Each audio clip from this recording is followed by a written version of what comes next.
Hey guys, welcome to the first ever inaugural Flag Nerds podcast. I'm Yay. Ivan. And I am Brittany. So first off, Brittany, what is your flag? The flag I represent is the trans flag. All right, and the flag that I represent is the bisexual flag. And so, just as a basis, what this podcast is essentially is just uh, me and Brittany talking about pretty much just whatever, whether it be something in the news, something in our past, because Brittany and I have been friends for I don't know 10 years now, 7 years. I don't know. Well, it'd be coming up on almost, let's see, because you met me when I was I met you when you were about 16. 8. Yeah, so it'd be about 7 years right now, going on 8. Yeah, So we've known each other for almost a decade. yeah, pretty much. So, Yeah. So, a lot of our interests involve a lot of nerdy stuff, as you could probably tell by my Street Fighter shirt. um, so a lot of the topics we'll be covering will revolve around video games, anime. We may even talk about things that are happening that are outside of those. Um, and one of those subjects will be flags that we will bring up as the topic is as we find the interest. Yeah. And when it comes to that flag interest, it could be literally any flag. Yep. It doesn't have to be specifically the kinds of flag that we're talking about. It could be literally any flag, Yep. whether it be country, state, sexuality, orientation, whatever. So first order of business, the new Smite character. Yes. So for anybody that plays Smite, they'll know that Martichoris just came out. Let me make sure I'm saying his name right. Yes, Martichoris. He just came out here, just this last week. And me and Ivan were thinking it'd be a cool idea, since he hasn't seen the character or any of its abilities, that I go through, explain the abilities, and we just talk about it. Yeah. Um, so, with that started, we will start with Martichoris' passive, Monstrosity. So, his passive is he gains up to 100 stacks of ferocity for hitting basic attacks, abilities, and earning kills or assists. Once he has maxed out all of those ferocity stacks, he loses them but gains attack speed buff that increases in duration by attacking gods. He also gains a permanent monstrosity stack of 1% physical lifesteal and 1% physical ability lifesteal. Um, and this goes up to a max of 30 stacks. So at 30 stacks, he gets, for 6 seconds, he gets 15% attack speed for 6 seconds, up to 12 seconds. Um, and then that also stacks with the physical and ability lifesteal. So he can get up to 30% of that on just his passive.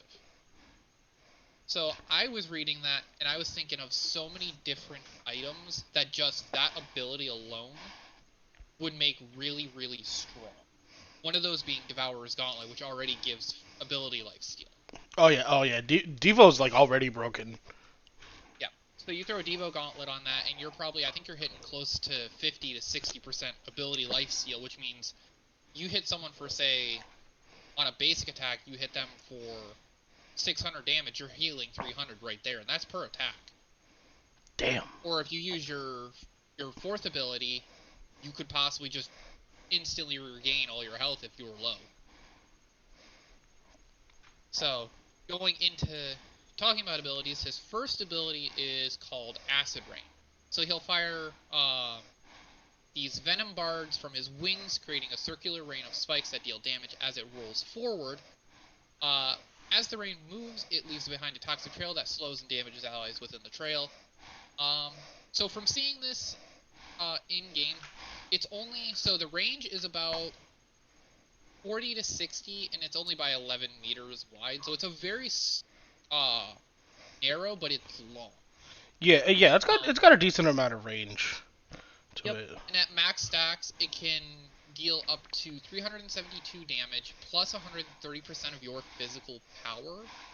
And then you can also add the 35% slow at max.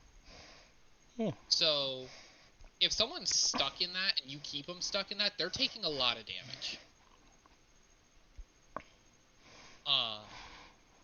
Which, seeing how that could play out, could be interesting. I know the god just came out, so they probably will tweak some stuff here and there, but as of right now, he seems like a very strong god. Yeah. Oh, Probably in the near future, uh, Brittany and I will actually be playing a lot of Smite. Probably on stream yeah. on Twitch. Because I actually do want to start doing a little bit more live streaming and whatnot, and I also just do want to get Right. more into Smite again. I should also mention that Articorus is a hunter, so he is a ranged attacker. Um, Yeah. so him being a ranged attacker gives him a lot more options, especially for items like. Granted, I know they changed a lot of the items, so they're not limited to just ranged or like defensive. Like you can almost build anything on anyone. Yeah. So But it's stuff much like more confusing. Stuff like Atlantis bow and Yeah. yeah. Um. And At especially first, like penetration items too. Like yep. like penetration items are godlike on hunters. Yeah.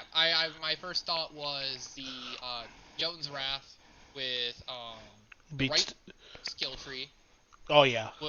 which gives it the if you drop below a certain health point, you get a bunch. I think it's 30% lifesteal and I think it's attack power or speed. It's one of the two. Does wait Brawler's Beast thing has or Jotun's has a lifesteal? Yes. So on the right skill tree, because they now do the thing where you can Oh go higher yeah. than. Just so you guys know, it's been a while since I've played Smite. Like Yeah, I've yeah, been I playing played it like consistently last for week. about the last. Yeah, I've been playing consistently for the last month or so. So I'm a Yeah. little more familiar with the newer items that they've been updating. But there are some items that you might hear us talk about, and then I might correct Ivan on because they haven't been changed how they work. Like, if we were going to talk about, say, if we hadn't been on the game, we would still remember Gladiator Shield back when that was busted on Warriors, Oh especially around yeah. King Arthur's release. Oh yeah. Which King Arthur's release and then simultaneously Mulan's release is what I think forced them to change the shields finally because those two just made those shields too powerful. Yeah, because I remember Pridwin being also like pretty overpowered with with warriors and also guardians, Yeah, but like I was playing a bunch of guardians recently and it wasn't working as well. yeah. I still build Gladiator Shield quite a lot on King Arthur because even with its change, it's now instead of I think it was lifesteal before, it now does similar to what a lot of other damage dealers abilities will be, which is it does when you hit someone, it ticks them again for another I think it's like 15% of damage, Yeah, which isn't bad, but it's decent when you're playing someone like King Arthur where you're nailing your abilities back to back to back. yeah. And I build it on 90% of my warriors still. I don't build Berserker Shield nearly as often, Well, just because its ability Berserker is Shields very wasn't always that good. well. It was necessary before its change on most warrior builds because of the buff it gave. Right. Okay. But now I know it's if you drop like to 10% health, it gives you an incredible amount of attack speed with some lifesteal, which isn't terrible, but that's only on your physical attack, and for some fights you just don't. You don't want to be getting in that fight. You want to get out. Yeah. Um, One of the big examples is if I'm playing Amaterasu, if I'm getting that low on health, I'm probably going to be using my first ability to dip out and get out of there, especially with that increased movement speed. Yeah. So moving back to Marticorus, his second ability. Um, his second ability is it shoots a stinger, dealing damage, piercing all minions, and stopping on the first enemy god hit. It will then persist for 3 seconds to the god, reducing their healing, or at a point on the ground. And the ability will explode if they're hit by a basic attack or another ability from Marticorus. The explosion damage will reduce the healing more and roots the god who held the stinger. So the healing reduction is 50% for 5 seconds, and the root is up to a max of 1.8 seconds, which is a significant amount, but not crazy. I, Um, I feel like poison barb would be like really good stacked with like what's it called, the poison, like the poison dagger. yeah, the anti-heal stuff. Yeah. Because then you're probably getting close to a 65 to 70% anti-heal, which if you're dealing with a Aphrodite or a Hell. Chang'e or a Hell that's just making it really hard to kill enemy gods, it seems like Martichorus is just there to just assassinate like your hunters, your assassins that are just trying to get that quick kill, but you turn around, hit them with this ability, hit them with your first, and then all of a sudden they're just dropped to like 10%, and they can't do anything other than possibly the Aphrodite popping her fourth to give full immunity and remove those debuffs. Yeah. And the range is about 55 meters, and the explosion is a 20-meter radius, which is actually pretty significant. Mhm. And then his third ability, this is the one I think is really interesting. So Martichorus will create a patch of grass that's about 55 by 27 meters. Um, and when he or allied gods are inside this patch of grass, they are hidden as if they were hiding in terrain or stuff like that. In Martichorus, his basic attacks from stealth gain 10 additional attack damage up front and apply 8 stacks of venom. Enemies may reveal anyone hidden in the patch by entering it or by placing a ward inside of its range, so it's not powerful. Um, It's just essentially like a get off me tool sort of thing. It's sort of like Bramble Blast, but not as good. yeah. Well, the way I see it is because you're not going to be using this just to get a random surprise attack unless you have, say, if you're playing left lane, if you have those patches set up at those openings, it makes it could make your guardians more paranoid that there's an assassin hiding in those patches because allies can hide in it. Yeah. So you could set up an ambush or a gank on Conquest. In Arena, probably not going to be as useful. Joust, I could see someone setting up at 3 points, because you can only have them at 3 of these patches. But if you set Yeah. up at 3 points, entering the lane from the sides, that's enough right there that it'll probably make people buy wards and keep those wards inside of its range. And sure, you might lose your ability value, but if you're making your enemies paranoid, you've already won the psychological game. I feel like it could also be like really good with Clash. Yes. Essentially, it's much better for laning Yeah. than it is for arena. Yeah. Which it seems like a lot of times they build these abilities with that in mind. Well, nowadays they are. Yeah. And then his ultimate, Death from Above. So Artichorus becomes CC immune and untargetable, so as he goes into the air, so similar to Kamazat's characters like that, Thor. Surtur, who's Thor, Apollo, characters like that who just fly up in the air and are not able to be attacked. And he will rain down 12 bursts of damaging toxins over 3 seconds. Each time an enemy is hit with the burst, their physical protections are reduced. And this can stack up to 8 times at 5% each. So that's a 40% protection reduce. Damn. On certain characters, if you hit them with all of that, that Bruh. is more than likely them just gone. The only way I could see you surviving that at 8 stacks is if you're a Guardian and you're already more beefy than you. And the debuff lasts for 4 seconds, which isn't bad. That's enough time for your team or even yourself to follow up and possibly get a kill. Yeah. And then the range of it is 55 meters by 10 meters, so it's a very small circle, but it's still a dangerous circle. Oh yeah. Like that ultimate is just a tank shredder ultimate. Yeah, it's meant to just either clean up a fight or as soon as the fight starts, you just pop it, reduce the protections on that Guardian or even Warrior, and you just melt them as fast as possible. Yeah. So if I was playing left lane or I'm Hunter lane, My first priority is if it's getting late into the game and we need to say get the Phoenix or get to the Titan, I'm gonna pop that ult, hit as many people as I can with that ultimate, and hopefully with everyone there, just wipe out as many people as possible with that reduced protections.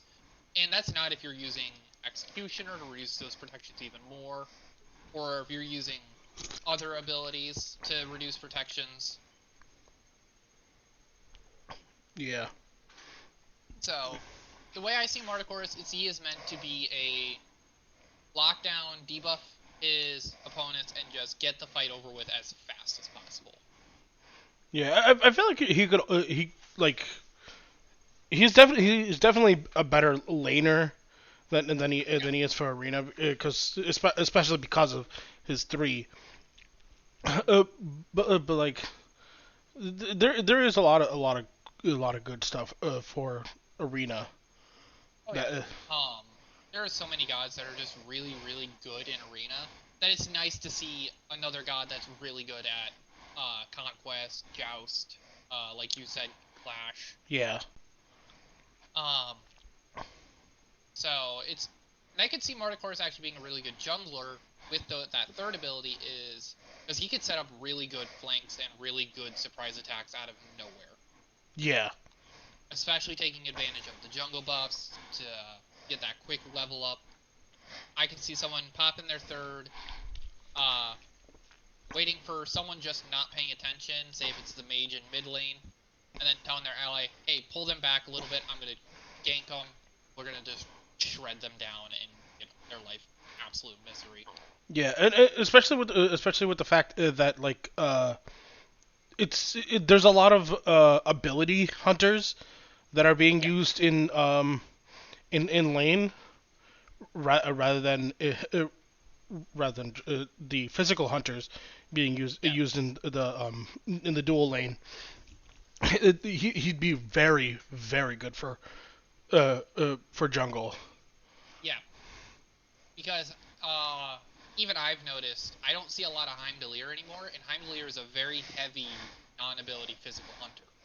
He Yeah, focuses really heavily on his main attack because two of his abilities are just straight up uh, movement abilities or uh, revealing, with his third ability being a teleport basically across the map, and then his second ability being the sword he sends up in the air as acting as a ward almost for a short time, and then he drops it down dealing a little bit of damage.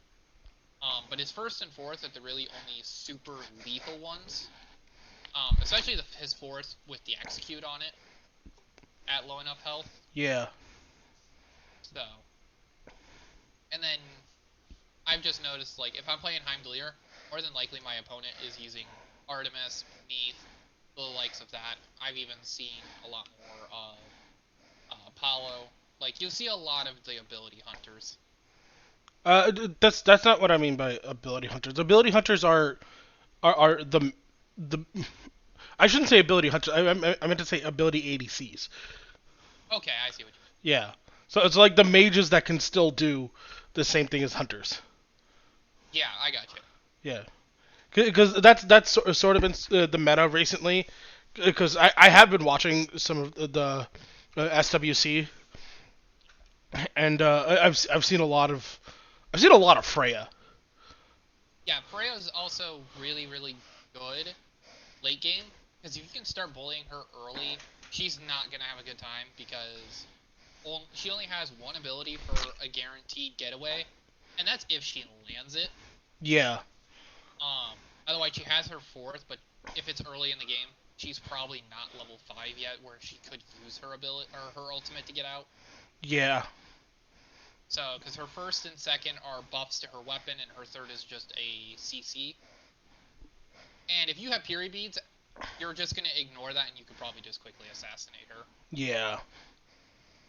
Another another mage that has that problem of being really, really slow early game, but getting really powerful is Soul. Oh And yeah. they have similar builds, Freya and Soul. They want to build those wizard rings to build up their attack speed, to build up their basic attack buffs. But if they start getting bullied early, they don't get that chance to ramp up and get those rings as fast as possible. So they start falling off and they become almost useless to the team. They're a high risk, high reward. Yeah. One ability ADC that's actually like pretty good to use is Zeus.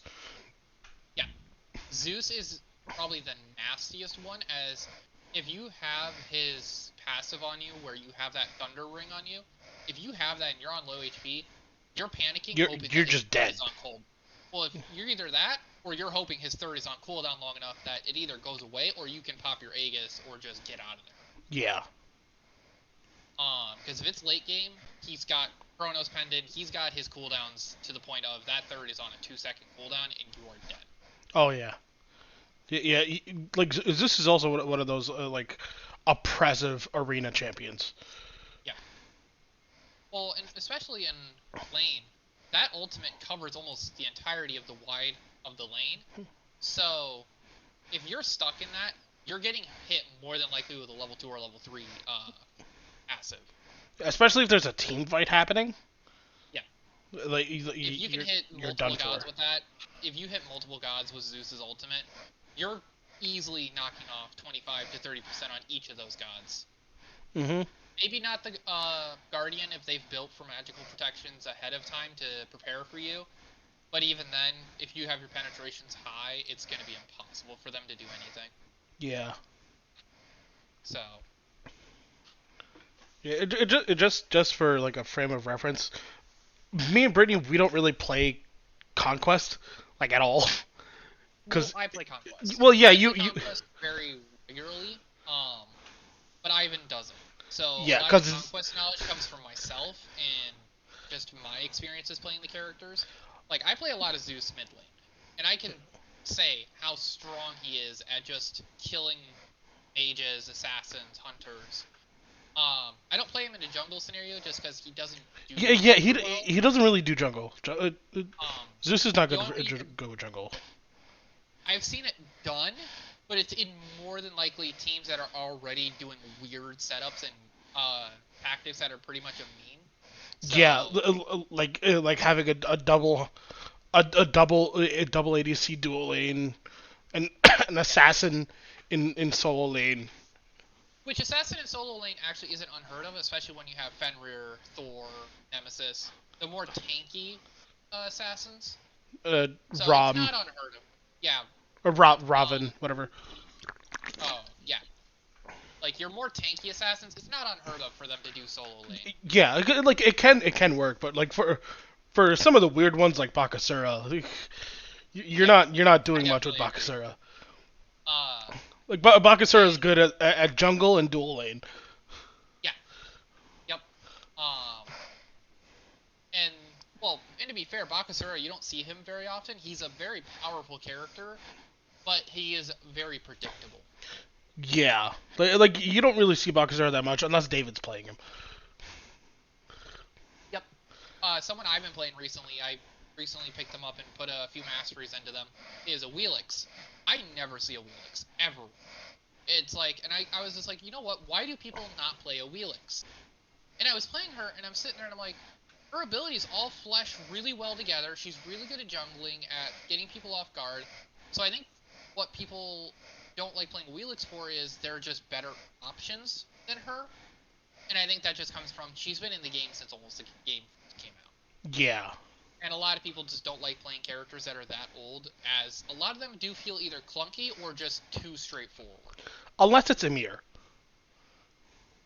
Well, Mirror's just he's a guardian that goes, oh, you're stuck in my, I think it's his third or second, whatever the slow is. He Yeah, throws up the wall, hits you with his first ultimate, you're dead. yeah, like Emir has been an oppressive god since the beginning. And Right. they tried nerfing him, but like they can't nerf him. They can't nerf him without just making him useless, and if they do that, then they have to buff him. Yeah. So, to be fair, there are guardians that can go toe to toe with Ymir just fine. It's just, it's your hunters, they have to know what they're getting themselves into with that Ymir. They have to watch his abilities, know when they're on cooldown, and then push on him. Oh yeah. Especially knowing that as a hunter, you can hit Ymir in his ultimate while still being outside of its range. It's a very small window that you have. I think it's a 1 or 2 meters that you have outside of that range of his ultimate to keep hitting him. You always keep hitting him because if he fully charges that and there's only one, say if your Guardian's in there, you can get a lot of damage before he pops off. Yeah. So always hit a Ymir in his ultimate. If anything, it'll force him to cancel it early and lose a lot of damage. Yeah, I feel like Zeus, if he throws his Aegis while Emir is in his ults. It's pretty close to a GG on that Ymir. Yeah. Especially if it's happening in a team fight. Yeah. If you're in a team fight and that Ymir's trying to get a kill quickly to end that fight, and Zeus just basically throws his ultimate on top and just says, well, either you cancel it and get out, or you're dead. Yeah, it's like Thundercloud, Aegis, shoot, dead. Yeah, I think it's 5 shots from Zeus's ultimate, and then it's all super high damage. Yeah, it's I think it's 3 stacks from his ultimate. It could be 3. I think it's 3 or 4. It's Yeah, not a lot, but it's enough to make a difference. Yeah.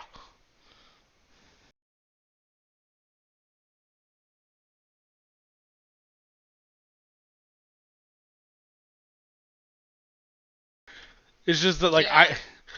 it's mostly on my part that we don't play a lot. It's because Well, you also have work how many times? yeah, I work 5 days a week and I'm away from home all of those days. I'm in a hotel right now. I'm actually sort of near where your boyfriend lives. Yeah, because like that's sort of the area that I work in. Yeah, without getting into specifics, yeah. I know where you're at. Like, generally. Yeah. um, so, what topics do you have that you want to talk about? Well, I brought up the Smite thing. It's your turn. Well, okay. More of a joint thing. I guess we could. Shall we talk about the Hogwarts Legacy drama that's going on? I mean, like I feel like that's sort of boiled over, unless you're talking about something else. No, it's basically people just hating because it's Harry Potter. Which, basically, my 2 cents on it is, if people like Harry Potter, they don't like it because it's J.K. Rowling. They like it because of what Harry Potter is. Yeah. Like, most people I talk to that like Harry Potter, they're like, oh, we don't care that it's made by J.K. Rowling. Yes, J.K. Rowling is not a great person, Yeah. but we like the story, we like the ideas in Harry Potter, so we're not going to fault the source material for who created it. Yeah. Uh, me myself, like I was never allowed to consume Harry Potter because I grew up in a very very Christian household. And Right. to them, like Harry Potter was demonic, even though there were a lot of Christian values within Harry Potter, Oh, which yeah. which they did not know, obviously. But like, so like as a kid, like I never cared for Harry Potter, and so even Right. now as an adult, like I understand a lot of the references, but like, But, like, I a lot of just the more intrinsic details or the more specific stuff you don't know as well. yeah, exactly. I've only seen the first movie and I barely remember anything about it. Uh, Right. and in all honesty, it was not that good. Uh, uh, my sister actually thought I was a pretty big Harry Potter fan because uh, last year around Christmas time or whatever, or a little bit before that, she came back from Universal in Florida Okay. and she got me a Hufflepuff mug because I'm a Hufflepuff Right. by Harry Potter standards, and I like that. I like badgers. Right. And I like Um, the general concept of the Hufflepuff. I think I'm more of a Ravenclaw, if I remember rightly. Yeah, Um, Granted, I've always had a more thing for ravens than I did for lions, or I guess griffins, snakes, and then badgers. I've just had way more of an affinity to ravens, but I also like the colors. So Yeah, so like, she got me a Hufflepuff mug, and yeah, I was just I was at her house when she gave it to me, and and as I was leaving her house, I'm just like, you do know I'm not much of a Harry Potter fan, right? She's like, wait, what? She's like, you're such a nerd. You know a lot about like nerdy things. I thought you were I yeah, thought you were a huge Harry Potter fan. I'm just like, what? I'm gonna say for people that aren't nerds who know nerds, just because we're a nerd doesn't mean we know everything. We do Yeah. have limits to our brain capacity. Some Yeah, more than others. Because yeah, I've had friends that were like, "Oh, do you know what this is?" And I just have to sit there. I'm like, "I know what you're talking about, but I have no idea about it." yeah. It's like Johnny with Pokemon. It's just like, Yeah. hey, do you know this about Pokemon? It's just like, I've never played Pokemon. Which recently he has been. Oh, that's cool. Yeah. The Devil Den server, which is a server that we're both in with content creation and whatnot. Right. They've had a big influence on him, and right now he just finished the second gym, in Unova. Oh, cool. So he's playing black and white or black two and white two. Black and white, yeah. Okay. I actually have a copy of white sitting on my desk up here right now. I've never finished white. I think I've gotten to the champions, and I just hadn't had the time to finish it. But otherwise, I've played almost every single generation of Pokemon to some degree or another. The only one I haven't gotten to play fully through is Gen 2. But that's because I kind of want to play Heart Gold Soul Silver, and the only way to really get that consistently anymore is emulation, and Nintendo is a big no-no on that. Well, I mean, like, you can still get it on emulation. It's not that hard. I have it on emulation. Yeah, you just can't tell Nintendo.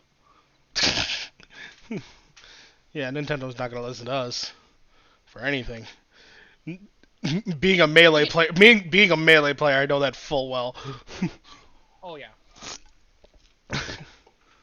I mean, to be fair, most people in the Smash community are of the same of on the mindset of like Nintendo's not really gonna listen to us because if we're being honest, the only person that really did listen to us was Sakurai, No, and not even.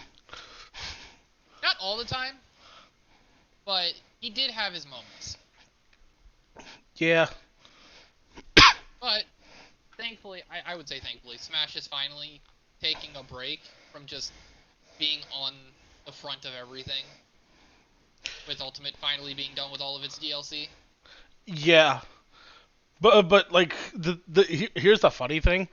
Like Ultimate's actually been dropping in viewership, but Melee's been like rising in viewership. I think the same happened with Smash 4 too. Smash 4 eventually started to dip, and then Melee started to come back. Yeah, is the in in the Smash 4 era it was because like there was a weird in between, especially after Evo after Yeah. Evo, I think was it 2018? Yeah, Yeah, that Evo, sounds yeah, about right. Yeah, After sounds about right. yeah, after Evo 2018, that was kind of a shit show. Oh yeah. Oh, absolutely.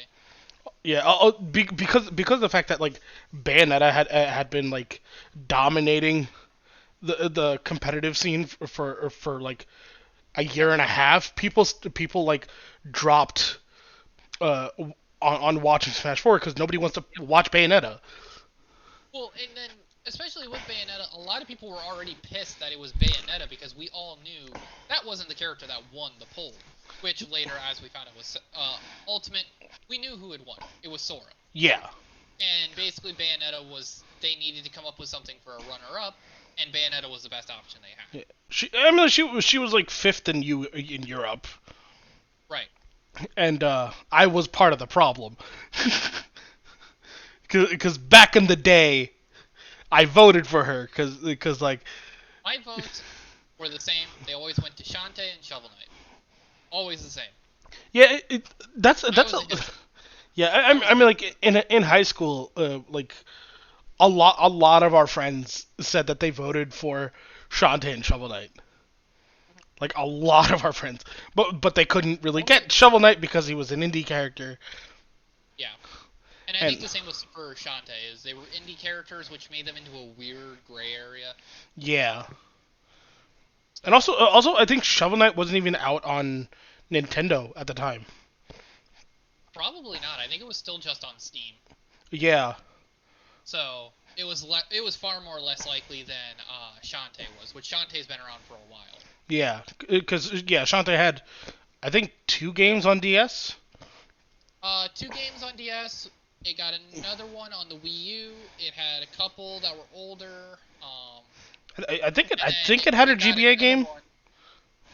Probably. I think it would have been the first game that came out. Yeah, And then I know recently, or not recently, a couple years ago, the newest one came out. I think it was Seven Sirens, and I played that, and I actually beat it within the first couple days of it coming out, because I just loved the soundtrack, the story, just the general gameplay. It was such a blast to play. And then Ultimate came around, and I was like, oh, it'd be so cool if they put all these really cool ideas that they came up with for Seven Sirens into Ultimate, and it just never happened. We didn't even get a Mii costume, I don't think. no, we did. Did we for Sean? Oh yeah, we did. They just brought back the one from 4. I don't think there was a me costume in 4. There was, Oh, I think, or at least you could get very close to it. yeah, but now in Ultimate, it's like an actual Yeah, me costume. they did that for Sans too, because I know everyone's like, oh, they're gonna obviously put Undertale in here somewhere, and people were right. Well, But as they were see that was just a meme, but that it yeah, happened. to be fair, it helps when you have Toby Fox being like, yeah, I'll totally work with you guys on it. And it's just like, okay, It also helps with the fact that Toby Fox was already working with Nintendo by the yeah. time. So at that time, all he had to do was go, hey Sakurai, wanna put Undertale in Ultimate for no reason other than why not? Yeah, just for the meme. So yeah. Well, then we got Toby Fox even got to make that specific song for, it was Megalovania, but it was a ultimate version of it. Yeah, it was. No, it wasn't a remix. Yes, it was. It was. He made a very specific, yes, he made a very specific version for Smash.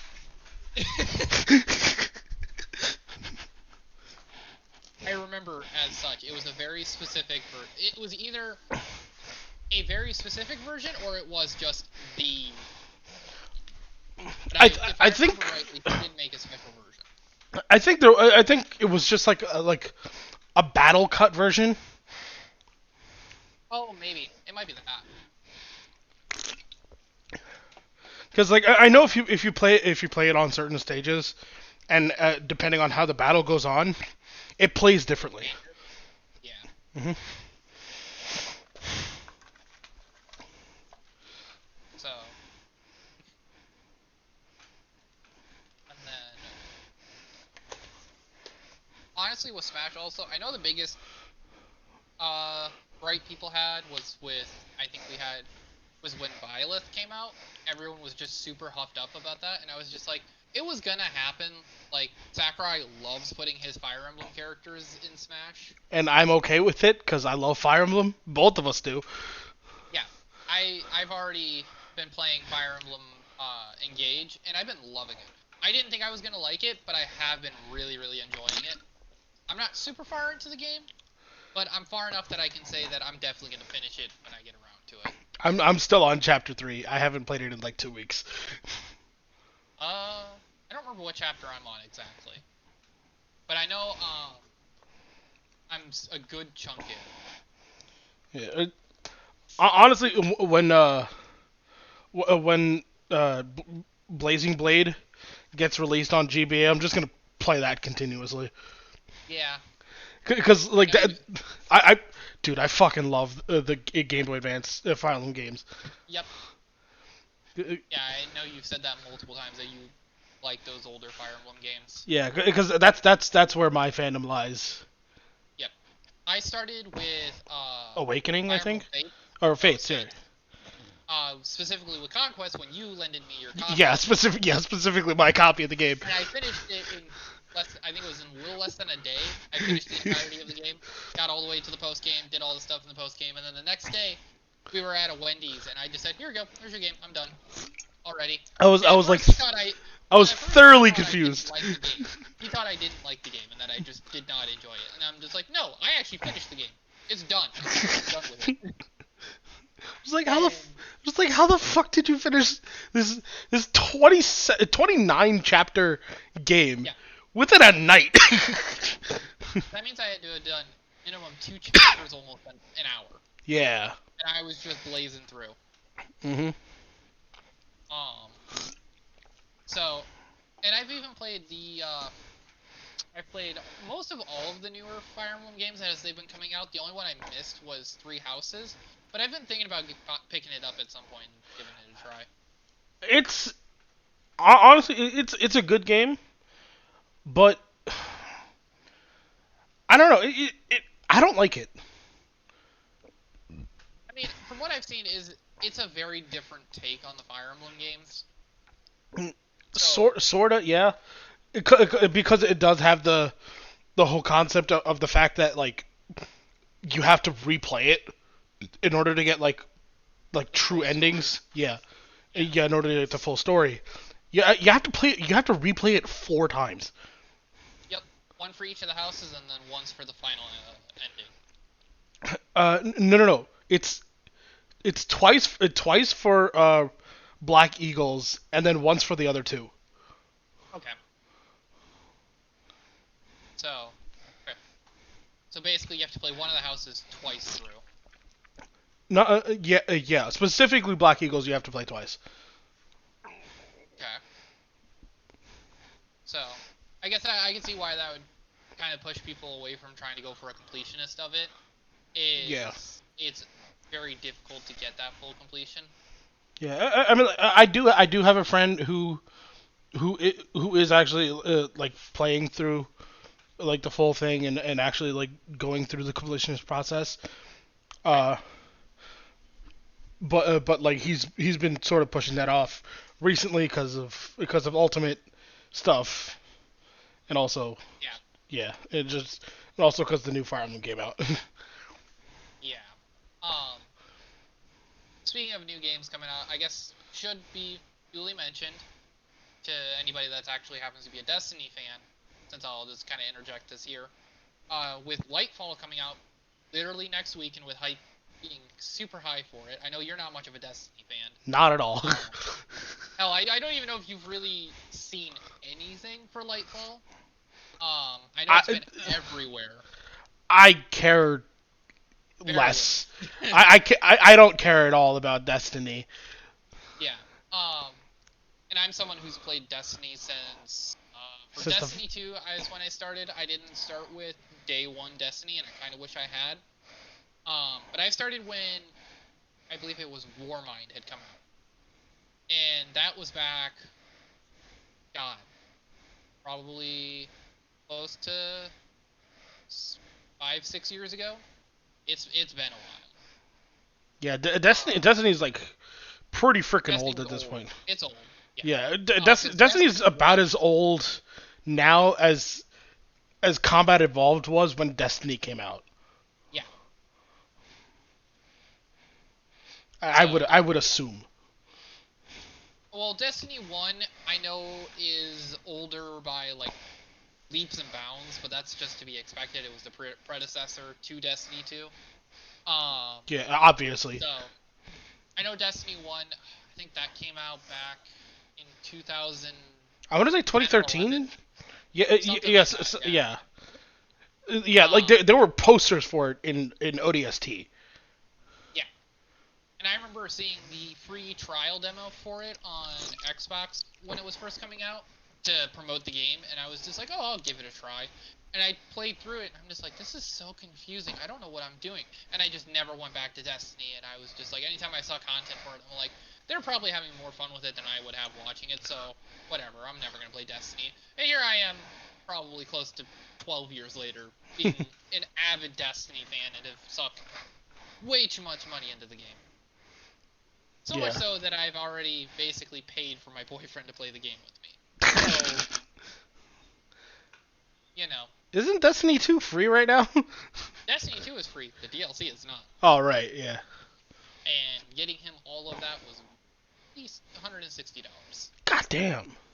Yeah, and I just went. And we've been playing through the Witch Queen campaign lately, and to say that's difficult is an understatement, but it's a great runner-up for getting ready for Lightfall. I don't even think the most expensive game that I own I've spent that much on. You'd be scared if I told you the sum of the money I've spent on games. I mean like obviously I don't have the games on me because like I'm not at home. Right. Probably in the near future, like in episode 2, you'll probably see in the background, like you'll see an entire shelf just full of Yep. games, and that's Yep. not all of them. Right. Most of my games are digital, so I don't have a shelf like that. Most of my games are in my cupboard to my left, if I have them physically. But I have a digital PS5, so having physical games does as much to me as just not having anything. So, When did you get a PS5? they recently came back in stock, so I was at Target last month, and they had, or not Target, GameStop, and they had a Ah. digital PS5, and I was just like, give it to me. Okay. I'm about to say, I'm just like, cause last, cause when I came over, it was like, I didn't, you didn't have a PS5, you still had the PS4. Yep, I still had a PS4 at the time, but now I have a PS5, so. And to say it makes a very big difference on games, oh my god. Like, even on Smite, I can feel the difference. So, I'm like, I probably won't feel the difference for Smite because I play on PC. right. A better game example, having to think of games that you play, God. Because, like you mentioned with Smite, like, you're not going to notice very much of a difference, because if you already play on really high settings on PC, if anything, it actually might feel weaker on PS5, because I don't know if they have it as high res as they. My I have a gaming laptop, so I have a Yeah. 1440p. I have a 144 hertz monitor Yeah. on my laptop, and then also it's 4K. So so it's already like maxed out to settings, and Right. that's the screen that I play Smite on. So Yep. So PS5 is probably not going to make very much of a difference. yeah, and if anything, it's gonna be like substantially worse because of the Right. TV that I have that I would hook up the Yep. PS5 to. Because Yeah. the TV that I use for games, for like console games and whatnot, and that I constantly have my Switch dock plugged into, Right. that I use as a second monitor for my setup at home. Uh, it's it's a very crappy TV. Yeah. I have a very basic TV, actually right back here, and it has my PS5 hooked up to it, my Xbox, my Switch, sometimes my computer. It has everything I use hooked up to it, and it's actually a really good monitor. Not monitor, TV. But even it has its limits. Yeah, yeah. Currently in my TV at home, I have my computer, the Switch, the Wii, and my PS2. Okay. Yeah, because like the Wii because of Melee and the PS2 because like I have a lot of fighting games and I have a lot of Right. PS2 arcade sticks. Okay. Yeah, so that's why I have the PS2 hooked up. Right. That makes sense. Yeah, and the Switch and the PC are kind of obvious. Yeah. For me, it's just been a lot of the same. Like, I need to play more 3DS games again. Um, and then I also have a PSP Vita that I need to play some more games on, but I just I haven't gotten forgot you around had to a it. Vita. Yeah, I got a Vita. It's actually right here. Yeah, My Vita. Probably not charged. No, it's not. Granted, I haven't had it plugged in for a while. So, same with me and my Steam Deck. yeah, from what you told me, the Steam Deck is not worth it. No, it honestly is worth it. Is it? For someone like me, it's worth it. Makes sense, yeah. Yeah, I just need to get like a Bluetooth mouse and keyboard for it, and Right. also like like a stand. Something like not like what the Switch has, but just something similar where it has that kind of in the back, so you can have it there. Yeah, because right now what I do is like because the main use that I have for it right now is for when I'm on the road and and I want to play D and we're gonna play D&D. I have Tailspire on it Oh, okay. because Tailspire does not run on my work laptop like at all. Right. And that's kind of to be expected. I've work laptops usually aren't that.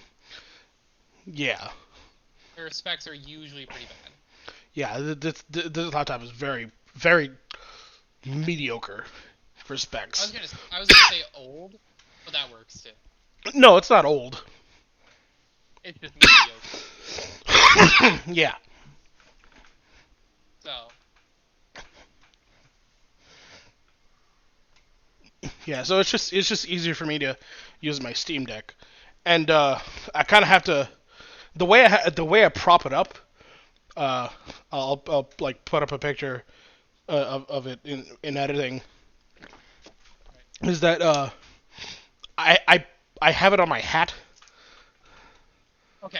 Yeah, I I don't know if you remember me doing this back in high school, but like I would always have a I do. hat on in high Oh yeah, school. absolutely. Yeah, and if I wanted to like prop up my phone or something like that, I would like push down the back of the hat, Okay. and then I would Yeah, you would set. push in like the back of it, and you'd have your whatever you were using at the time just propped up like basically like that, Yeah, yeah, and it would act almost perfectly like a stand. yeah, yeah. So like if I'm at a desk or something and I want to play my Switch or if I want to play my Steam Deck or if I want to use my phone, that's what I do, and it works perfectly. But like, Oh yeah. So, but yeah. Like speaking of like stuff that we used to do in high school, I just remember all the times that we'd be in the lunchroom and we'd just be playing either Smash or Mario Kart because that's what we just had at the time, yeah, and it was probably most convenient for everyone to have. yeah. It was always Mario Kart DS. We never really played Seven. One because like I didn't like Seven. I bought the game Well, and sold it immediately because and to I be fucking hated it. fair, Mario Kart DS was always a lot more fun, Oh yeah, and just because it was more chaotic. yeah, to this day, Mario Kart DS is like my favorite overall. Mine is Double Dash. I will always have a place for Double Dash. Double Dash is so good. It is, and they should really bring it back, but they're never going to. They're not. I'm like, there's some Double Dash elements in eight, like King But not Boo and the to the double same. items. Yeah, but that's not what made Double Dash Double Dash. That yeah, double the partners is what made The Double partner Dash. system is yeah. Especially if multiplayer, you could have it be one player's on the items and one player's driving, and you could just switch at will. And that was always so fun. Yeah. There was actually a way you can play like 12 player LAN. Yeah. Like but you needed 12 GameCubes and 12 TVs. Yeah, it was very, very So- not easy to do on no, LAN. but fairly recently, I think sometime during the summer last year, Ludwig actually did a full Double Dash LAN party tournament. That's funny.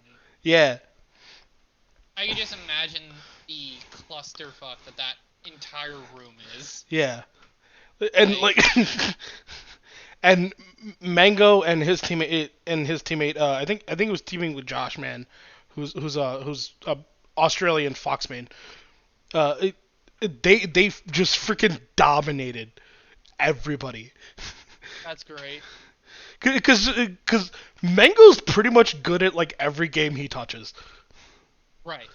And Eh, it's always it's always annoying when you meet people like that. They just pick something up and they're already good at it, and you're just like, What the fuck? I've been playing this game for like 6 years and I'm not even this good. What the hell? Yeah, when Rivals of Aether came out, Mango was ranked top 50. Yep. But I he remember playing yeah. Rivals of Aether with you guys and it just not going well for me. And that's just because like it's very different to what I'm used to. Yeah, I remember back in the day when I used to play Rivals online with Tyler. Yep.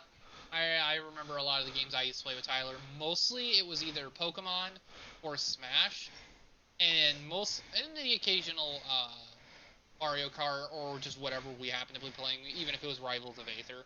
Yeah. So Yeah, I remember I pulled off like the most insane like Crag combo that I could ever yeah, not that I could ever do cuz I can do some crazy stuff with Crag now. But like at the time that I could ever do cuz like right. like I it, he was playing Zetterburn. Yep, The, I the remember playing Zetaburn. Yep. yeah, he was playing Zetterburn and I had I had the pillar up Yep. but like slightly away from the ledge. So so uh, I so what I did was I F smashed and then picked up a rock, Right. threw it at him.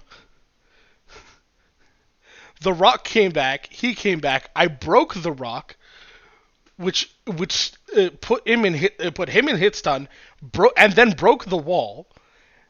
And then I did down B, which knocks him up, and then I did fair, knocks him straight into the blast zone. Yeah, I was gonna say like Brad can do some really stupid combos. Yeah, like like after I did that combo, he's just like, "What the fuck?" Yep. Yep. I've noticed that's something a lot of people like to do. Yeah. Because it's a very it's not easy to set up as it does require the circumstances to be right, but when you get those circumstances, it's almost a guaranteed kill. Oh yeah. Especially like Crag ladder combos. Yeah. Oh, Crag ladder combos are so much fun. Like I remember when I had first introduced Rivals to Michael, Right? and he's like, so who's a good character who has like these kind of combos? And I'm just like,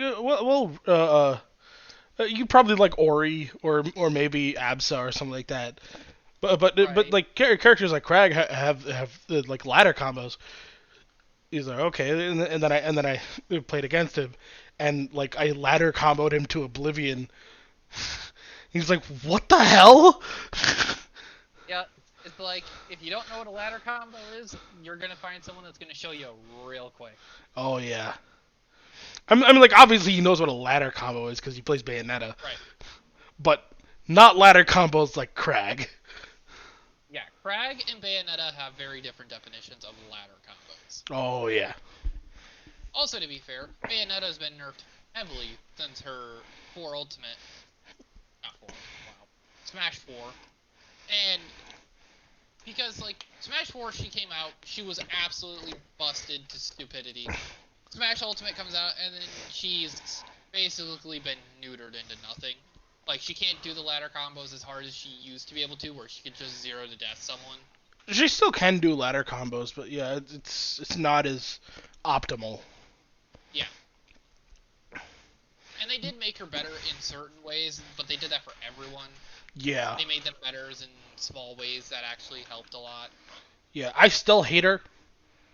As Oh, a same. I fucking hate Bayonetta.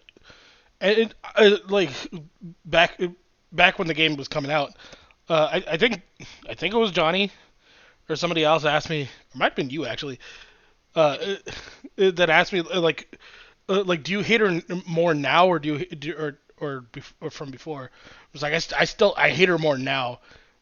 And they were Well, just like, Michael didn't help with that. yeah, and they asked me why, and I was like, well, because now people have sympathy for the character. Yeah. and I will not stand for that. Yep, because everyone sees a character get nerfed or something super hard and they aren't as good as they used to be, and everyone's like, oh, well, they didn't really need that, but okay. It's just like, no, no. If a character got nerfed that hard, it's because they deserved it. Don't play the sympathy game with them and be like, oh, well, the devs can put them back, and then you'll regret it, and you'll have Overwatch all over again. Yeah. Like, that's the problem with Overwatch right now, is everyone's just like, oh, a character gets nerfed, ah, they're dog shit. Better buff them back. And then they're buffed back, and everyone's just like, oh, what the fuck? Like, what is this bullshit? And you're just like, what the fuck? This is why the game is garbage. You don't know what the fuck you want. Like, I've actually stopped playing Overwatch 2. I was playing it for a while last season. And then this new update comes out, and I'm just like, this is all gonna get changed in a matter of, like, 2 weeks anyways. What's the point? Like, no point playing the game if the game's gonna change every fucking 5 days and you have to relearn the character because, oh, well, we reworked them because everyone was bitching about this one ability, and it's just like, no.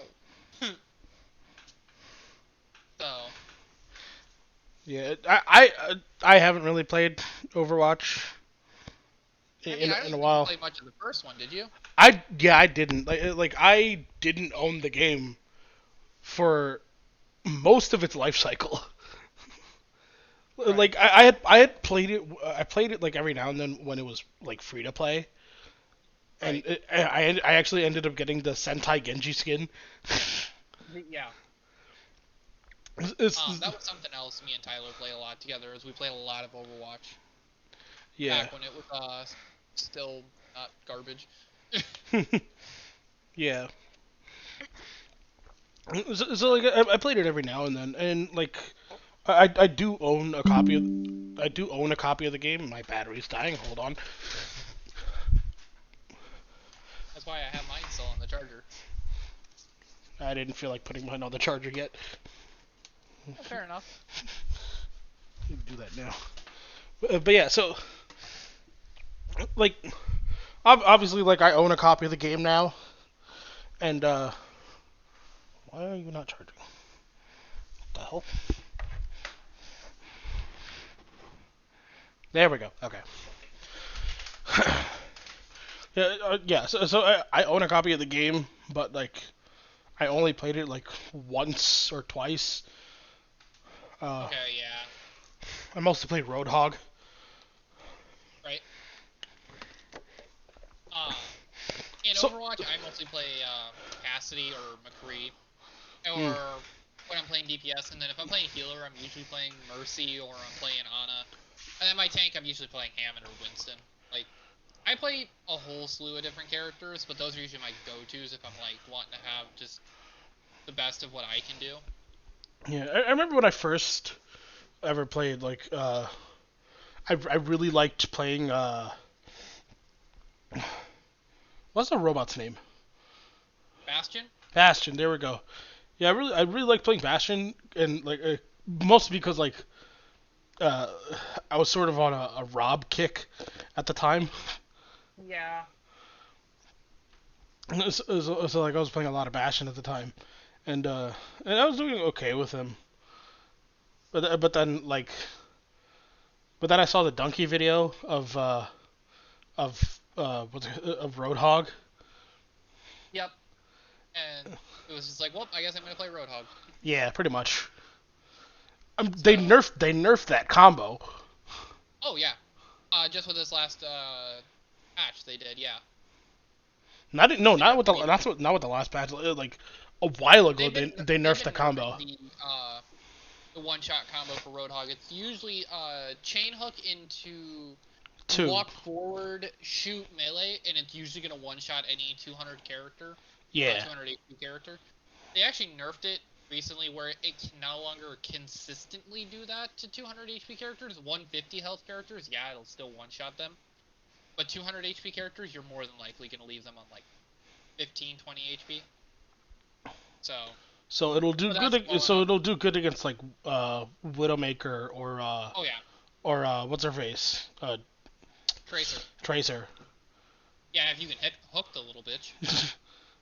Tracers are hard to hook. Well, But if you're well, good at yeah. it, it won't matter. The minute you hook a tracer, she's usually dead either way. Yeah, So, bro. Going off topic now. This entire week, I had a negative balance in the bank. okay. Cause like I was supposed to get paid on Tuesday. Or no, Is it? first I was supposed to get paid on Friday, last Okay. Friday, but that didn't work out. I'm just like, where the fuck is my money? They're just like, okay, okay What is well, with your job not paying you consistently? I don't fucking know. Like, this has been a reoccurring thing. It's been a thing for a year now, and I've been Yeah. yelling at them to fucking fix it. But yeah, like I was just like, okay, I need the money.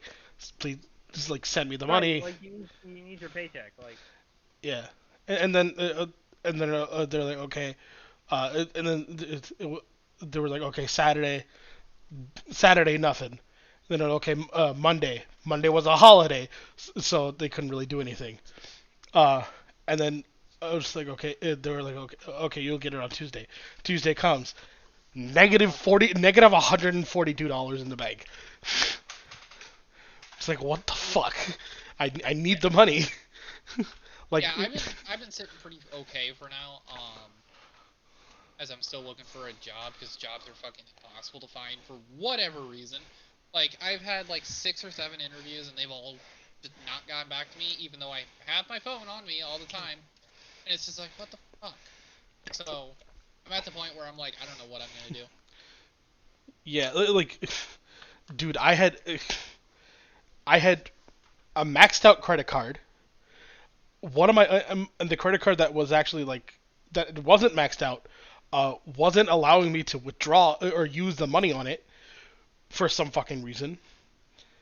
So the only credit card that I had, so the only money that I had to use was the credit card that my dad paid for, that I had from back when I was like 18.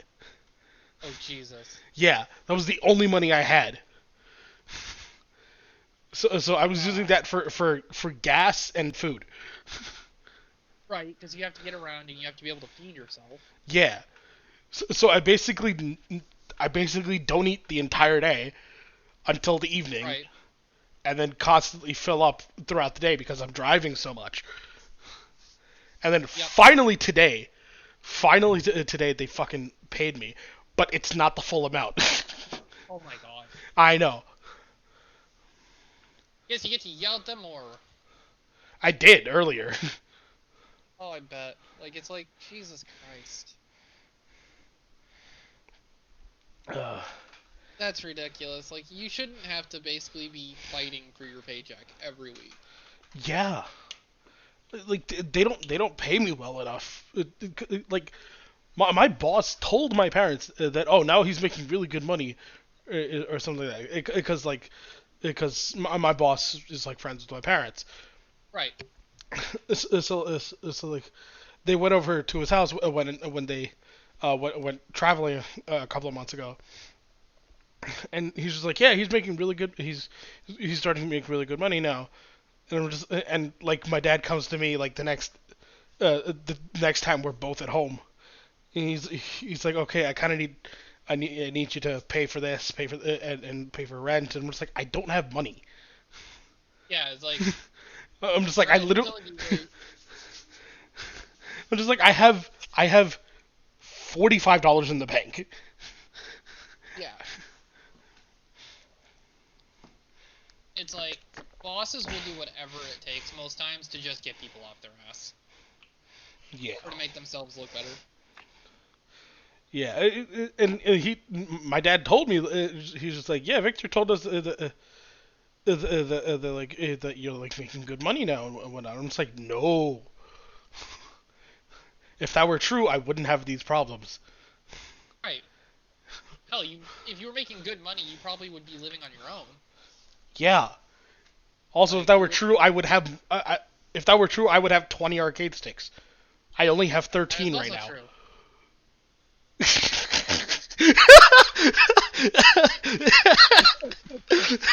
Like He's called a controller freak for a fucking reason. Yeah, on our joint Discord with our friends from high school, like my tag is controller freak. I think mine is still Robin main because that's who I mained in Smash, but I don't really have any other title to go by. Actually, I think I have it just set as my name and then my pronouns, just so people don't forget. Yeah, I think so. Because fucking most times out of 10, I'm not super active in that chat. So I just don't get around to texting as often, so people don't get to talk to me as much as they probably should. Yeah. Like hell, I think the only one I've kept up consistently is I think you and maybe Johnny here and there. But mostly me. Yeah. Because I'm the one that reaches out. Yeah. I don't do a great job at reaching out to people, and I hate that about myself. Yeah, but that's why you have friends like me. Yeah, people that are like, "Oh, you're gonna talk to me. You don't have a choice." It's not really that. It's just that like if I see something or that like interests you, or if something happens that Right. piques that might pique your interest, then I'll mention it to you. And it usually just gets the ball rolling into a conversation. Yeah. So it works. And it's not like I'm like an anti-social person. It's just I'm in like 3 to 4 different friend groups, so it's just hard to keep track of everything. Bro, I'm in so many different like friend groups in general. Yeah. Like I have the people from high school, I have the streamer group with me and Johnny, and then I have another group with people from high school. Yeah. Like for me, I have you guys from high school. I have my friend group on PlayStation. I have a group chat I'm in with a whole bunch of other friends. And then I have my boyfriend and all the friends with that. It's just like, yeah, I have so many people I have to keep in contact with that like I can't keep up. I Yeah. can't keep up with everything. I'm glad I don't really talk to people. I'm glad I didn't spend that much time at college. Cause like, dude, More friends. dude, if I was still in college, like holy shit, I would have too much of a life. Yeah, you'd be overburdened. Yeah. Like that's why I haven't gone to college. I've thought about it multiple times, and it's just like I don't really want to overburden myself with a whole bunch of shit that I can't handle, so I'm not gonna do that. Well, I mean, like college is not that difficult in terms of in terms of like the actual education and whatnot. College is Right? not too difficult. The only reason I quit is because I'm too smart for school. Yeah. It's just like the things that I College is want. expensive. Yeah, that too. It's because like the things that I wanted to learn in college, I could just learn on my own.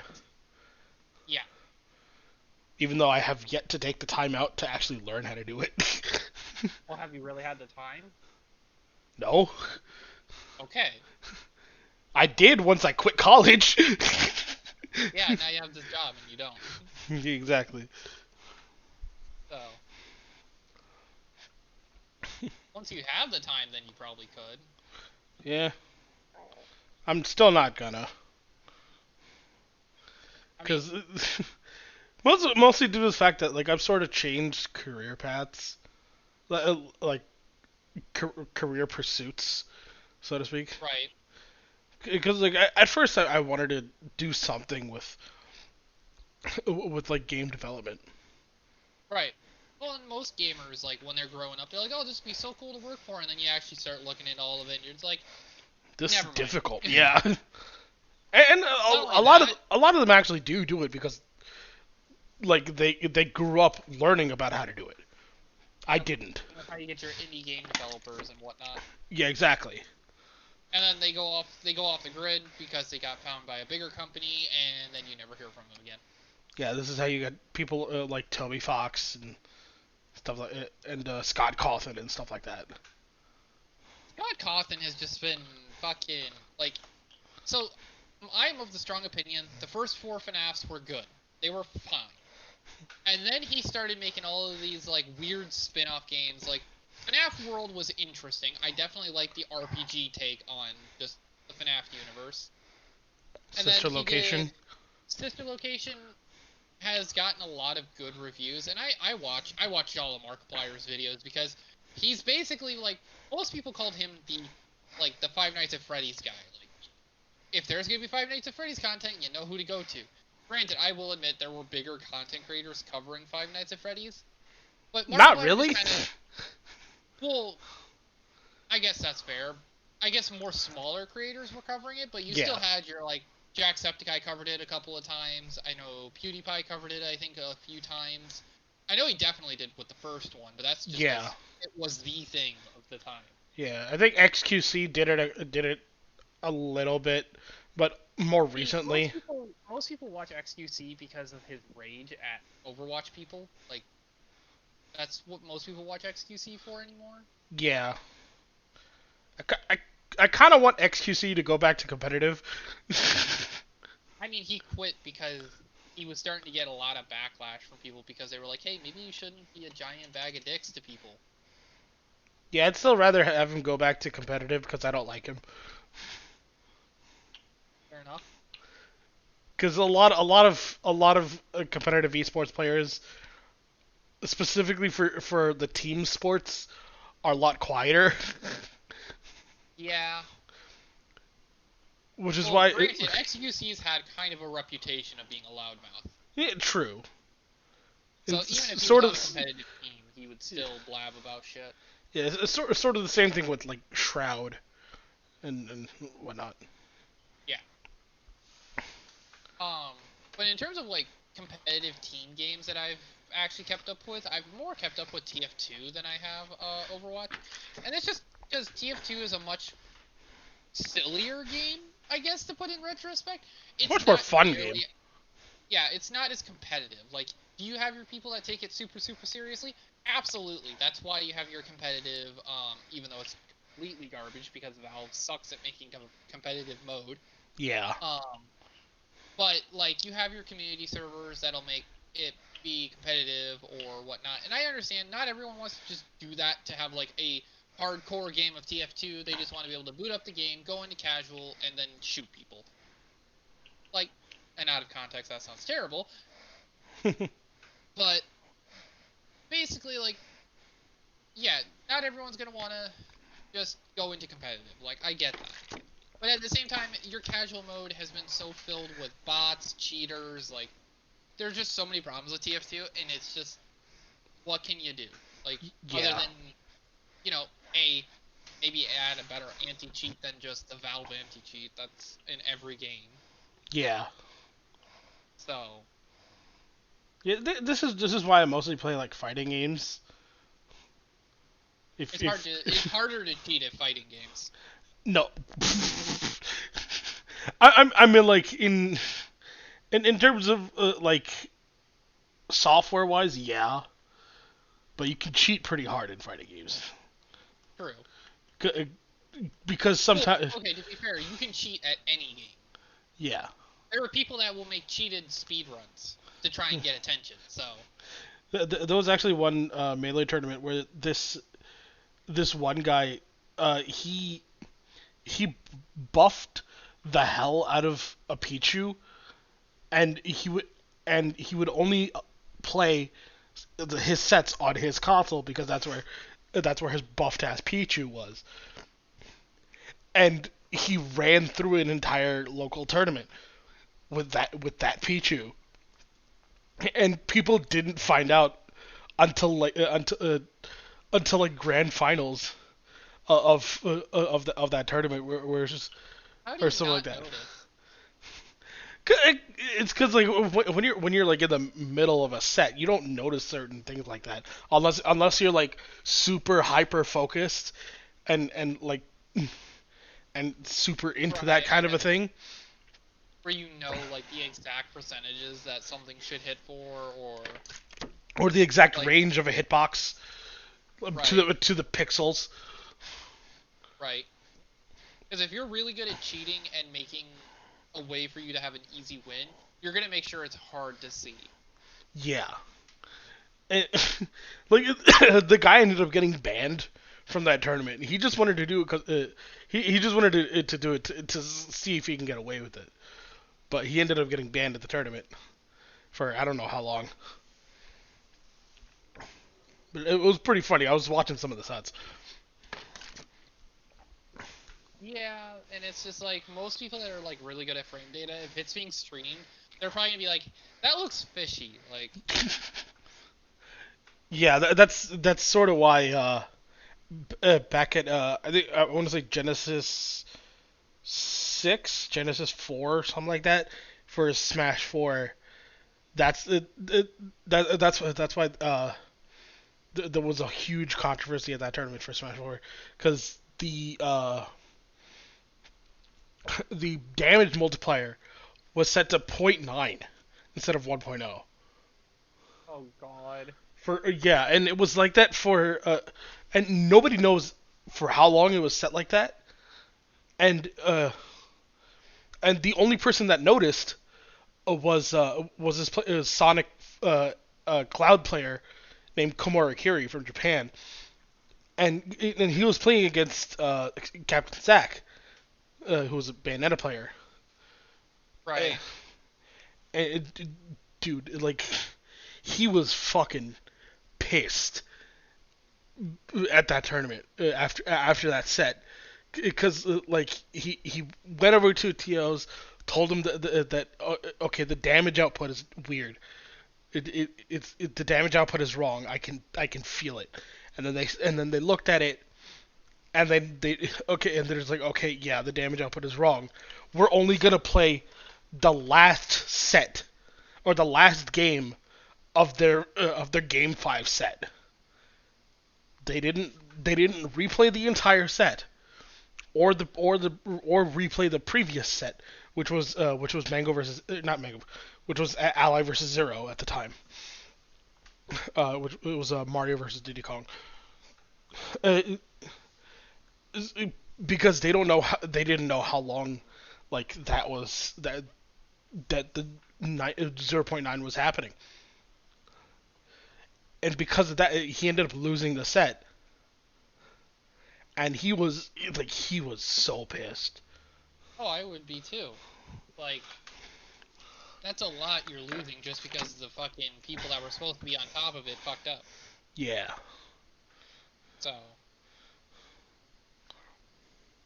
uh, so what, we've been going for almost an hour and a half now, haven't we? Yeah. So yeah,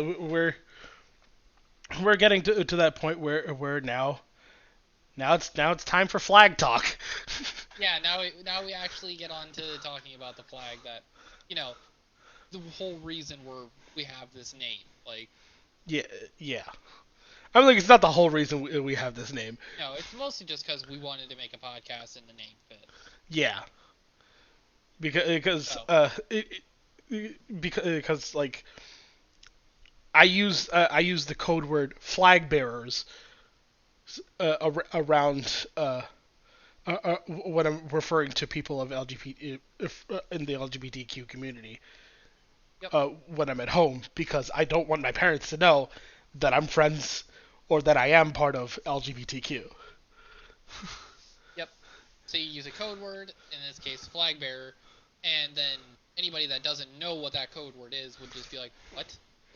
Yeah. Like, And like obviously the people who knew understood immediately what the hell flag bearer meant. yep. And And it just makes it easier for not getting caught. yeah. And speaking of LGBTQ, the first flag we're going to talk about today is the pride flag. the Um, current I'm sure pride you'll flag have that a I've seen. reference up. Yeah. I'm sure you'll have a reference up for it for people that have not seen it. I only know of it. I haven't looked at it myself, but Ivan here explained it really well, so I have a good idea of the problems that he has with it, Yeah. of just how clunky it looks. yeah. So uh I have some knowledge of vexillology, aka the study of flags. And so so looking at like the original pride flag, which was just the rainbow flag, that Yep. that I thought was perfect. I had originally assumed that that was all inclusive and not just for the gays, Right. because that was the connotation, or Yep. that's what it was supposed to be. Yeah, it was basically like you saw the rainbow flag and you were like, okay, that's for the LGBT, Yeah, and you just that was it. But then over the years, they started adding. I know they added the they trans colors. They yeah added the all the other colors that they've added. And when they had it just like the rainbow into like the arrow of colors, I was like, that looks nice. Like it doesn't look too bad, where it's clunky, and you still understand what it's representing. yeah. So after the original uh, uh, pride flag came out with just the rainbows, then people Yep. started adding the black and brown Yep. to represent the colored community, which I am a part of. But uh, then at that point it started to get a little clunky, and then they added the trans colors, which didn't make any sense to me, and and then uh, and then they added, and then there was this one artist who was like who also thought that all of that looked clunky as hell. Right. So what I'm gonna do is I'm gonna push them to the side and make the extra colors into a pendant. Yep. But then people kept adding to it. Yeah. Because after that artist made it into that like that, most people were like, okay, this is perfect. Just leave it. Like, Yeah, don't add any more. Leave it as it is. And basically, this is just for everyone. This flag is for everyone. Let's try and keep it simple. And then people were just like, nah, that's too basic. We're just gonna keep adding more. yeah, and then And then they added the bisexuality colors. They added the lesbian purple and the yellow. They added the gray from the ace flag, and and then they it also just added kept going and going. yeah, and then eventually it got to the point where they put a red umbrella underneath the chevron or underneath the pendant in order to Yeah. represent the sex worker community, Yep. which at that point it got too much. Yeah, it's like at that point you're adding way too much to something, and especially when you're only working with like at best something that's gonna be about like it's gonna be about the size of a normal flag, but at the same time, after a while, you start running out of space, especially to make it look clean. Yeah. So In all honesty, I think the base flag keep honestly, I just wanted to go back to the original pride flag. I felt like that was perfect. well, and there are people that still use that basic pride flag to this day. Like there are people that still use it. Well, yeah, because it's getting the current flag is a little bit more expensive because of the Yeah. fact that the artist who initially created it he commissions it because Yep. he It's his work. yeah, because it's his artwork. He created it, so he wants to get paid for it. He wants to get compensated for it, Yep. which understandable, but still. Oh yeah. That's why if you're ever looking for getting a pride flag, either get just the basic rainbow one. That's always just a good option. Or if you know what sexuality you are, like I myself, I am a pansexual trans. So I could get either the trans or the pansexual flag, and those usually are around 20, $30, depending on where you look. Yeah. So PPMD he used to be one of the five melee gods, but he had to retire Right. for medical reasons. Uh, when he came back to streaming, he had a trans flag in the back, not because he himself was trans, but He I think supports he it. was like friends with somebody or somebody in his family was Right. trans. So he had that representation in the background. Yep. And it's just unfortunate how many people just hate on the LGBT just because that's who we are. And it's like, it's most people don't understand. It's not something we just chose all of a sudden. We were always like this. It just took our brains longer than others to figure that out about ourselves. Well, it took us longer Like, than others. Yeah. well, for me, it took me fucking 22 years or 21 years to figure out that I was trans, and now it's basically changed everything I do in my life, and so many things have changed, and I've had to explain it to so many people, like this is this and that, and it's just like it's a very different road to be taking, but it's one I'm happy to taking. Yeah, the good thing is that one, you had a lot of people who were supporting you. Oh yeah, that absolutely makes a difference. I know there's tons of people in the trans community that don't have that support, and it sucks, but uh, it does get better. Like that is Yeah. something always to remember. Like no matter how bad it seems now, it will get better. Just Yeah. keep moving forward and don't let the negative get to you. Yeah.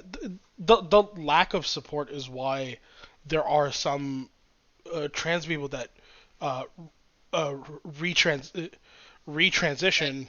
yeah, that they go back to just hiding because they think that's what's going to make them happy when Yeah. in reality it's destroying them on the inside and on Yeah. the out. Like forcing people to be something they don't want to be is only going to cause more problems, and eventually you're going to just force that on someone that doesn't want to be forced, and they're going to fight back on it. Yeah. This is why I'm recording a LGBTQ based podcast in a hotel in Pennsylvania and not at Yeah, home. yeah.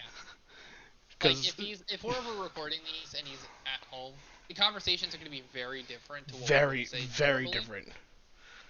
Especially if because with being in a very religious household, it changes what you can talk about openly and closed. So Yeah. I don't have to worry about that. My parents are open minded to everything. Like I think right now for religions, I'm currently following Norse paganism, and that's what I follow at the moment. So The only reason I laugh at that is because to me that doesn't exist. Because to me that's a mythology. I guess that's fair. But at the same time, people are going to follow what they want to follow. Yeah. Like the fact that there's still people who follow like Greek and Roman mythology. Right. A And that's very, kind of very tiny amount of people, but there's still people. one of my friends is follows the Greek gods, and I just said I was like, that is what you're allowed to believe in whatever you believe in. Like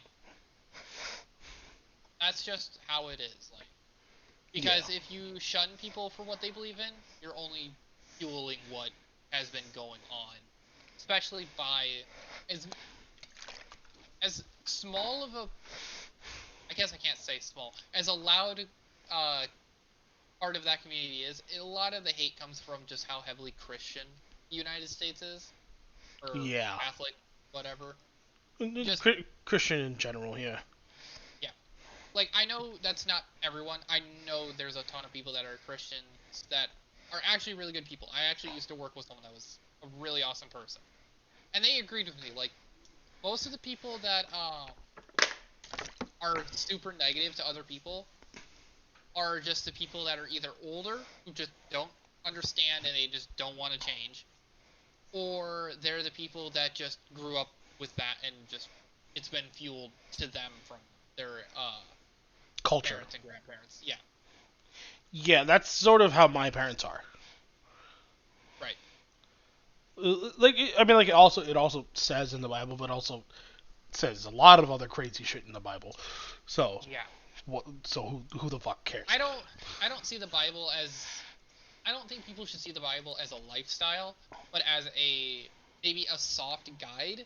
Like, don't follow the Bible to an exact T. You're going to commit some very, very stupid ideas, and they are not going to go well for you or others. See, the thing is that like even Christians nowadays, especially those like especially the vocal Christians, Yeah. like they don't truly follow the Bible. Well, especially when one of the things it says in the Bible that they clearly don't follow is to love thy neighbors as you love thyself. Like, literally treat your neighbors as you would yourself. And clearly they didn't read that part. It's the golden rule. Yeah. And it's just like, if you read the Bible, you would have seen that and you wouldn't be doing any of this. Like, it's not that hard. Yeah, I also like seeing on Twitter when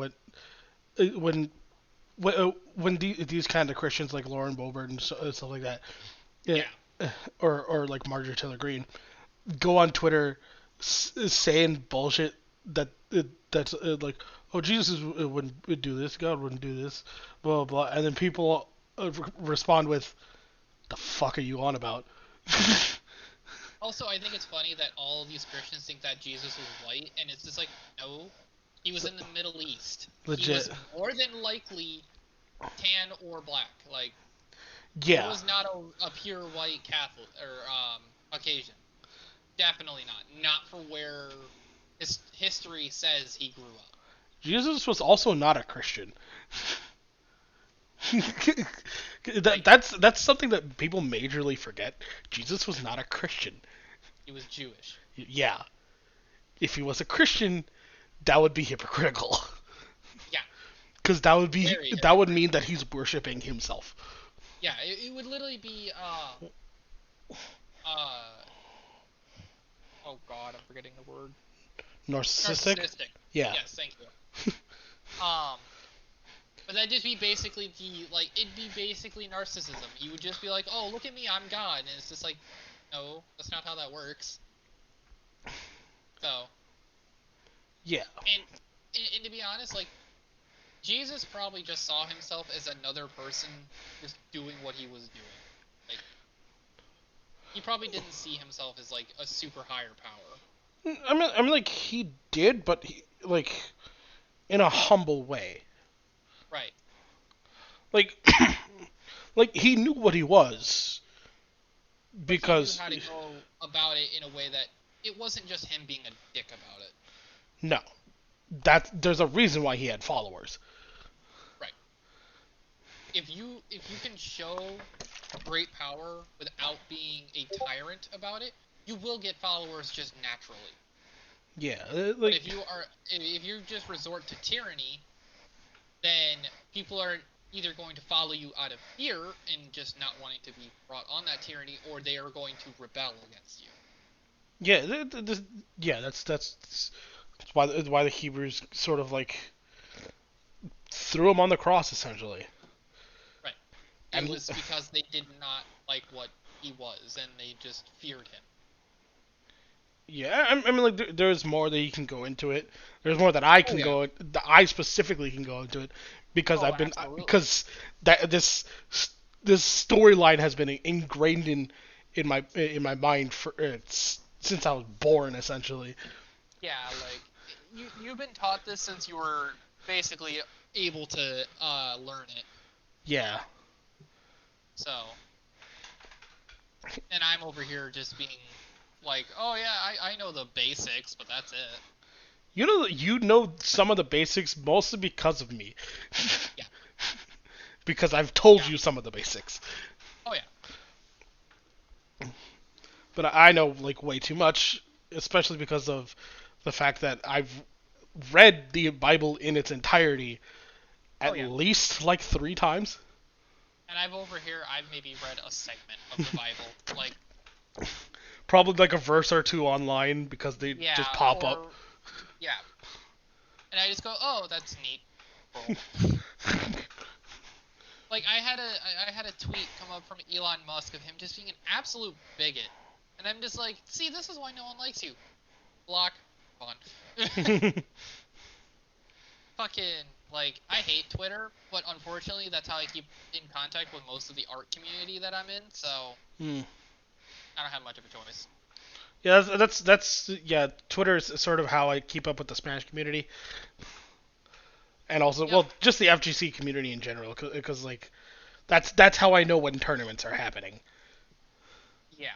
Like Twitter is a shit show, but unfortunately, it's kind of necessary right now. Most people want it to die, but at the same time, if it dies, a lot of people lose their careers for it.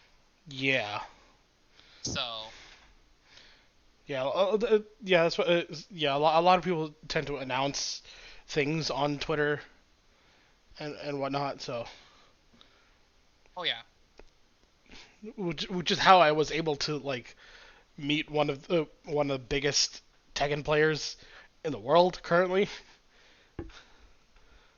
there you go. Yeah, like dude, you don't understand how much I've gotten into Tekken in the past like 4 years now. I've never played Tekken. From fighting games, I've always stuck to my guns with Mortal Kombat, Blaze Blue, um, and then Smash. Smash, and then actually I've also been playing a lot of Power Rangers Battle for the Grid. Yeah, which we still Um, need to play at some point. at some point, who knows? Maybe we'll stream it. Yeah. Like, watch me absolutely get destroyed. I don't know. I mean, like I haven't played in a while. No, that's fair. Well, you've usually had a better affinity with fighting games than I have, as shown when uh, Aether came out for the first time. Oh well, yeah. So Well, I was good at rivals because of melee. that's true. And I just barely played Melee. Like, I played probably the oldest Smash game I've played to any consistency was like a bit of Brawl. Probably, And yeah. otherwise, I played a lot of Smash 4 and a lot of Ultimate. Yeah, I mean, like I also played a lot of Smash 4 and Ultimate, but like at this point in time, my number one Smash game is definitely melee. Yeah. And for me, it's probably still Ultimate, just because that's what I like playing. So As of now. yeah, Yeah, melee is also where most of my skills lie when it comes to playing against friends. true.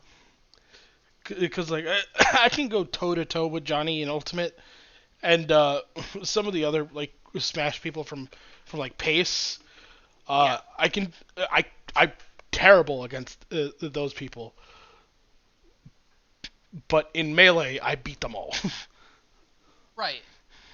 Because Melee is your home turf. No, I mean like not necessarily. Like I didn't start with Melee. I started with Brawl. Well, you're more familiar with Melee than you Yeah. are the others. Like, if you were gonna play on, like, you're gonna play 10 times better on Melee than you are gonna be on Ultimate. Oh yeah. So, it's just, like, it's the game that you have the best skill on. That's like myself. Like, I could play the other Mortal Kombats, but I'm gonna be better at 11. And that's also comes to just better fluidity of moves. Yeah. Yeah, like Like, again, we talked. I could also be better at all the other Mortal Kombat's, but like I'm the best. Probably my skills probably lie around like 2 and 3. Yeah. Um, and then Blaze Blue, I remember playing Cross Tag, and I'm like, this is fun, but I never could really get good at it. Yeah, Like, I had characters I was good at, but I could never really get it down to where I could be pulling off these insane combos or anything consistently. I've attempted stuff. I've attempted combos in cross tag, like I was able to do some stuff with like Waldstein Blake, but like I don't. But cross tag didn't capture me as much as Yeah. CF did. Well, and with Central Fiction, I think Central Fiction was better in terms of, like, just grabbing your attention and keeping it. Yeah. Whereas Cross Tag kind of had to focus off of, like, oh, look at these really cool characters from all these different source materials. And it's just, I think the, like, different parts of the game, they were really nice, but, like, certain characters were way blown out in power. Ruby and Gordo was Yep. like an insane team. Yep. I know You could do some really stupid crap with Yang as well if you got her going. Oh yeah, like in terms of like most recent meta for the game, Gang and Ruby was an insane team. Oh yeah, because Yang you had so much power up close, and then you could just switch to Ruby if you needed to get away or you needed close distance. Mm-hmm. So my usual team was, I believe it was, I want to say it was a Persona character in a one of the other games they added. I don't remember what the hell the game was called. Arcana Heart. Yeah, it was from that. I think. I don't. It's been how many years since I played the game? I'm like, for me too, but like I have good memory, so. That's fair. Yeah, because they added they added like Senna and Kagura, they added Arcana Heart, they added Akatsu Yep. Blitzkampf. Yep. Well, I know they added Neo as well from Ruby, and then they kind of just, I think that's all they added for Ruby characters. I think they were supposed to add uh Roman, Yeah, I was gonna say, weren't there rumors that they were gonna add Roman Torchwick or Cinder, one of the two? something like that. Yeah. And I'm kind of glad they didn't add Cinder, because I think she just would have been another annoying long-range character. Probably, yeah. So, or just like a heavy technical character like Weiss, Yeah. who takes a bunch of setup. Yeah, Weiss was actually not a very good character. It's because she required so much setup and technicality that it just made it really hard to use her. Yeah. I liked what they went for her with her and her glyphs, but it's just like they didn't come out fast enough to be useful. Yeah, and I know a lot of people used I think Chie and Chie and Ragna, I think, or something like that. Yeah, something like that. Yeah. Or Chie and Yu. Yeah, I know a lot. I know one of the characters that was absolutely disgusting from the Blaze Blue cast was Noelle. Oh yeah, Remember her name? yeah. Noelle was just so dumb because she had auto combos. Uh, All of her stuff. All of her stuff had auto combo. Like, so it was not hard to just get like an insane combo going with her and get tons of HP for free. And it didn't help she was also had really good coverage from close range, long range, mid range. Like, she could do anything. yeah. So, and it was just like, I remember I saw people who would see a Noelle and just be like, I don't want to play that game. Because she was really disgusting. Yeah. I mean, like, she was also pretty broken in Central Friction. Well, I think they took her Central Fiction moveset and just put it in the cross tag, and that was kind of the problem. Yeah. They didn't fix the problems she had in Central Fiction. So when they added all of these nice buffs to her, it just made her a powerhouse. Yeah. The thing is that like my main problem with cross tag was the buttons were different. Like I remember when they initially came out with the PS4 button layout. Right. I was like, what the fuck is that? Yep. I remember I had to customize my button layout so that it fit perfectly for me and whatnot, and it's just like, even then it still felt clunky. Yeah, especially because of the fact that like two of the face buttons were assists. Yep. Yep. I think I had my assist on the triggers. Yeah. So and then there were only like two attack buttons. Yeah, I believe so, yeah. One was for light attack and one was for heavy attack, or something like that. Yeah, it was light, heavy, assist. Yep. Yeah, I didn't know it was so weird. I think it was like heavy assist, light attack, heavy attack, something like that. Yeah, I'm just like, how the fuck are you supposed to do combos with that?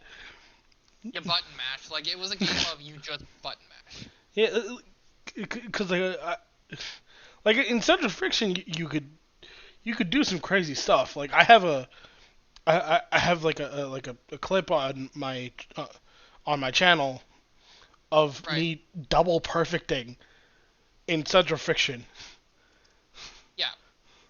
And then you with try to do Yuki something like Terumi. that. Yeah, you try to do something like that in cross tag. And I've seen people get perfects before, but they had to work for it. Yeah, So, bro, Dante was so ass. Yeah. It- yeah. it's like you were okay. I Yep. was decent. I was actually pretty decent. Dante was so bad. Yep. And then you I, had my brother who was just disgustingly good at the game. I still can't believe I managed to double perfect Dante in Central Friction. Well, let's be fair. Dante, fighting games aren't really Dante's forte. Yeah, Like, it wasn't hard to beat him in Smash either. Like, that's not to say the dude's just absolute garbage. He's not. He's an absolute blast to play games with, but, like, yeah, there are certain games he cannot do well in. But that's everyone. Like, everyone has their games they are not great at. yeah, yeah, We're clocking in on close to 2 hours, yeah, so we should probably get this wrapped up. yeah. 'Cause I know I, you wanted to do 90 minutes. yeah. I'm gonna have you do an outro. Oh, okay. I don't have one even thought of. I didn't have an intro thought of. Hopefully this will be edited. While I'm sitting here fucking, my brain being like, oh, now I'm put on the spot. What did I do? Okay. Fucking A. It's only fair, like, because we'll have to alternate intros and outros, so it makes sense. So, alright. Alright, thank you guys for listening. This has been Flag Nerds for this 90-minute, or I think it's close to 2 hours Yeah. podcast. So, hope you guys enjoyed all of the topics we covered, and if in the future you guys ever have topics you want us to cover, I'm pretty sure we'll have this on YouTube. Yeah. Just go ahead and say so in the comments, and if it's a topic we feel like we could definitely talk about, you might see your topic in the next episode, or even in a further episode of Flag Nerds. So, just let us know what you think, and if you can think of anything to help make the podcast better, let us know.